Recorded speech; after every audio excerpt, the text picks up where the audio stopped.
बिस्मिल्लाहिर्रहमानिर्रहीम। अस्सलाम वालेकुम डियर स्टूडेंट्स।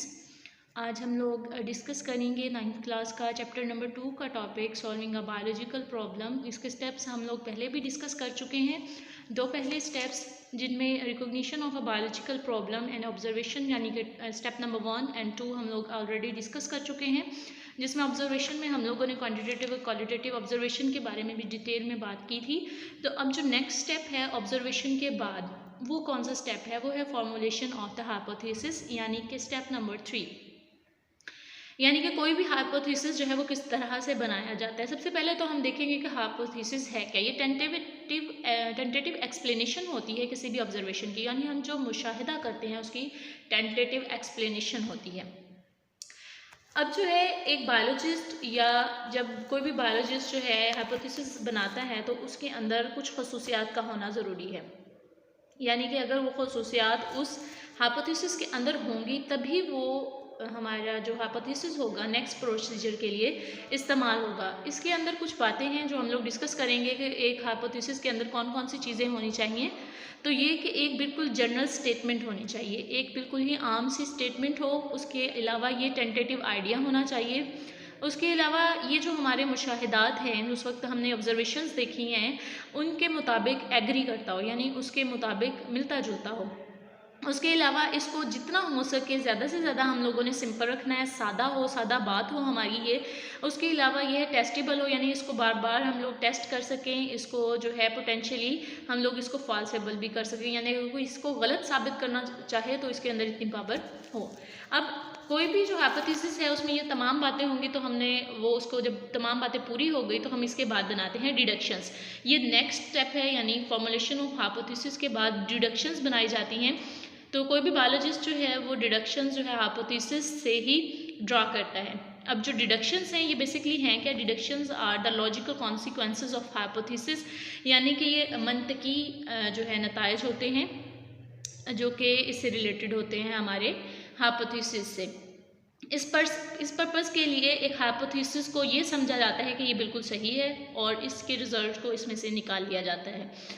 तो जो बायोलॉजी के मेथड के अंदर जो हम बायोलॉजिकल मेथड इस्तेमाल कर रहे हैं, जो पार्टिकुलर हाइपोथेसिस है, ख़ास हाइपोथेसिस है, ये तकरीबन सही होता है या इसको हम लोग सही तसव्वुर कर लेते हैं। और फिर इसको सही इसलिए तसव्वुर कर लेते हैं ताकि हम इस पर एक्सपेरिमेंट कर सकें, इसको आगे मज़ीद प्रोसीजर के लिए इस्तेमाल कर सकें।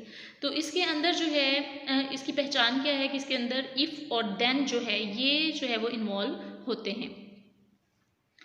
उसके बाद एक्सपेरिमेंटेशन, अगला जो स्टेप है हमारे पास, ये हम तजर्बात करते हैं। देखें, सबसे पहले हम लोगों ने फॉर्मुलेशन ऑफ हाइपोथेसिस के हाइपोथेसिस बनाया था, उसमें से हमने डिडक्शंस को निकाला। अब डिडक्शंस के बाद हमारा जो स्टेप है नेक्स्ट वो है एक्सपेरिमेंटेशन। अब ये मोस्ट बेसिक स्टेप है बायोलॉजिकल मेथड का। बायोलॉजिस्ट जो हैं ये एक्सपेरिमेंटेशन इसलिए करते हैं ताकि ये हाइपोथेसिस को देख सकें कि हाइपोथेसिस सही है या गलत। तो डिडक्शंस के बाद जो है हम लोग रिगरस टेस्टिंग करते हैं, बार बार उस पर जो है टेस्ट किए जाते हैं।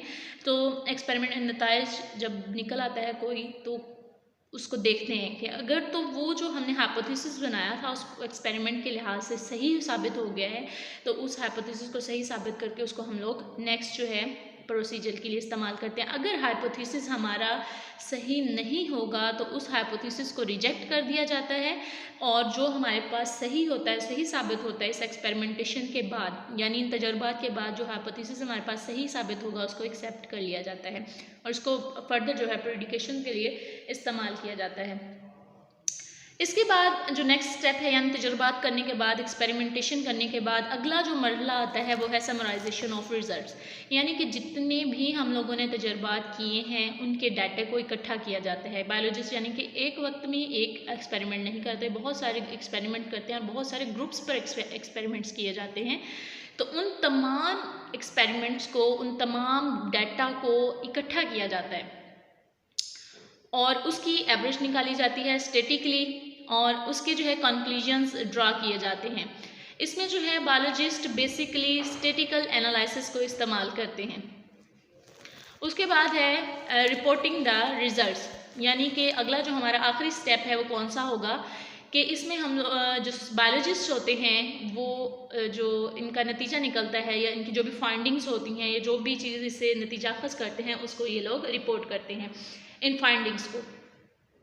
तो बायोलॉजिस्ट जो है अपनी फाइंडिंग्स, अपने जो नतीजे हैं उनको साइंटिफिक जर्नल्स, रिसाले होते हैं, साइंसी रिसाले, उनके अंदर या बहुत सारी किताबों के अंदर जो है भेज देते हैं। उसके अलावा ये मीटिंग्स में, साइंटिस्ट की मीटिंग्स में, उसके अलावा सेमिनार जो कॉलेजेस वगैरह यूनिवर्सिटीज़ में करवाए जाते हैं वहाँ पे ये इसको डिस्कस करते हैं। और ये पब्लिश करना इस तमाम अपने प्रोसीजर को, ये भी बहुत ज़्यादा साइंटिफिक मेथड के लिए ज़रूरी है। ये अलाउ करता है, इजाज़त देता है दूसरे लोगों को ताकि वो भी इस पर एक्सपेरिमेंट करें और जो है इसको देखें, इसको प्रूव करें। उसके अलावा अपने जो उनके प्रॉब्लम्स हैं इस नॉलेज को इस्तेमाल करते हुए वो इस्तेमाल कर सकें। आज के टॉपिक्स के लिए इतना ही। हमारा जो टॉपिक था पूरा सॉल्विंग अ बायोलॉजिकल प्रॉब्लम, उसके जितने भी स्टेप्स हैं वो कंप्लीट हो चुके हैं।